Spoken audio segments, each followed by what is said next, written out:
But all I can say is कि हम लोगों को बहुत we are given lot of training. हम लोग सालों तक ट्रेन करते हैं। हर 6 महीने में हमारी इमरजेंसी की ट्रेनिंग होती है। हम लोग को एग्जाम पास करने होते हैं। तो this must have been completely unfavourable and critical. मतलब अभी but it's too soon to say कि हुआ क्या होगा।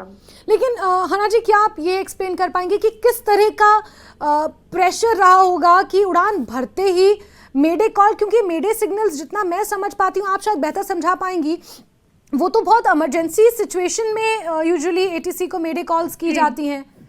जी बिल्कुल, mayday is an indication of emergency. Mayday जब बोलते हैं तो फॉरेन इमरजेंसी डिक्लेयर होती है एंड एटीसी आपको सबसे ज्यादा प्रायोरिटी देता है अबव एवरीवन एल्स। तो मेडे तो यही होता है। तो ऑब्वियसली कुछ गलत ही हुआ होगा जो पायलट ने मेडे बोला है और उसके बाद साइलेंस। तो यस, आप सही कह रही हैं बिल्कुल। बिल्कुल।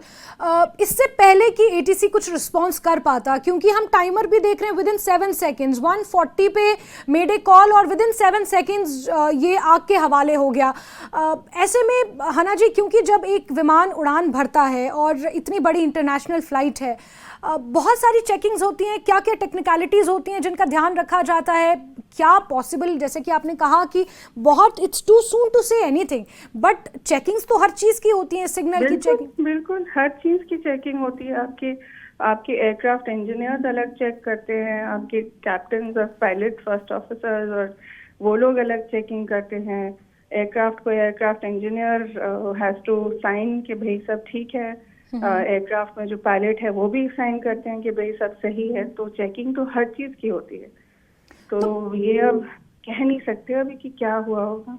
बिल्कुल हना जी, क्योंकि हम भी नहीं समझ पा रहे, आप शायद ज़्यादा बेहतर समझा पाती हैं, क्योंकि उस टाइम पैसेंजर्स में किस तरह का माहौल रहता है, क्योंकि पैनिक सिचुएशन अगर हुई होगी उड़ान भरते ही, तो पैसेंजर्स के अंदर क्या माहौल रहता है, एयरक्राफ्ट के अंदर किस तरह की सिचुएशन उस वक्त रही होगी, क्योंकि अंदर कुछ गड़बड़ी है ये तो पहले ही आभास हो गया होगा। जी अब देखिए, 7 सेकेंड में आप जैसे बात करते हुए भी 2 मिनट हो गए। अब 7 सेकेंड में आप लोग क्या ही, मतलब हम लोग क्या ही सोचेंगे वहाँ। 7 सेकेंड इज टू फास्ट। और 15-20 सेकेंड में आपको कुछ हो रहा है तो वहाँ ऑब्वियसली शॉक तो रहा होगा, बट उसके बाद तो इट्स टू अर्ली ना for any kind of reaction. जी जी, ठीक है हना मोहसिन जी, बहुत बहुत शुक्रिया हमारे साथ बातचीत करने के लिए और एक ये पर्सपेक्टिव रखने के लिए। बिल्कुल इनका कहना सही है कि 7 सेकेंड में क्या रहा होगा। आप सिर्फ अपने गर्दन इधर से उधर की और ये हादसा हुआ। अब क्या सिचुएशन रही होगी ये कहना कुछ भी बाज़ाब्ता वक्त है। वाकई it's too soon to say anything कि ये हादसा क्यों हुआ, क्योंकि प्लेन बोइंग 787 बेस्ट एयरक्राफ्ट्स, उससे पहले सारी चेकिंग, जैसा कि कमर्शियल पायलट हना मोहसिन से हमने बात की, इससे पहले गगल एयरपोर्ट के निदेशक से भी हमने बात की, उन्होंने भी इस चीज़ को दोहराया, उन्होंने भी इस बात को स्पष्ट किया कि हर चीज़ की चेकिंग होती है। जो इंजीनियर्स होते हैं, एविएशन इंजीनियर्स, वो चेक करते हैं कि एयरक्राफ्ट के अंदर सब कुछ ठीक है, क्रू साइन करता है, पायलट को पायलट साइन करते हैं। और इस बीच क्या हुआ होगा इसको लेकर जांच होगी। लेकिन इस बीच केंद्रीय गृह मंत्री अमित शाह, जो अब से कुछ ही देर बाद अहमदाबाद जाने वाले हैं, और उन्होंने कहा कि ये त्रासदी शब्दों से परे है। राहत बचाव दल तुरंत मौके पर भेजे गए हैं। एनडीआरएफ की 150 जवानों की टीमें भेजी गई हैं। साथ ही साथ मुख्यमंत्री भूपेंद्र पटेल से भी गृह मंत्री ने फोन पर बातचीत की है।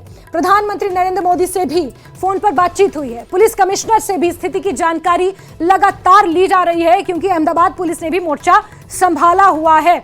मलबा बहुत ज्यादा है, 40 लोगों की जान जा चुकी है। मरने वालों का आंकड़ा बढ़ भी सकता है, लेकिन प्रार्थना कीजिए, उम्मीद कीजिए कि यह आंकड़ा ना बढ़े। इस पर 53 ब्रिटिश, 1 कैनेडियन, 7 पुर्तगाल, यहां के नागरिक भी इस विमान में सवार थे। 169 भारतीय सवार थे जो लंदन जा रहे थे। 1:39 पर उड़ान भरी जाती है। 1:40 पर इमरजेंसी कॉल किया जाता है। मेडे कॉल का मतलब ही होता है कि इमरजेंसी है। मेडे कॉल कर ये बताया नहीं जाता कि इमरजेंसी, अगर मेडे कॉल आई है तो समझ लीजिए कि इमरजेंसी है। तो क्या ऐसी इमरजेंसी रही होगी, इसकी जांच होनी है। और यही मुख्य एंगल है, यही मुख्य बात है, यही मुख्य कारण है इस भयानक विमान हादसे का। जिसमें 40 लोगों की जान जा चुकी है और आंकड़ा बढ़ भी सकता है। राहत बचाव दल तुरंत मौके पर भेजे जा चुके हैं और मौके से ये तस्वीरें आप देखिए, कुछ मलबा है जिसे हटाया जा रहा है।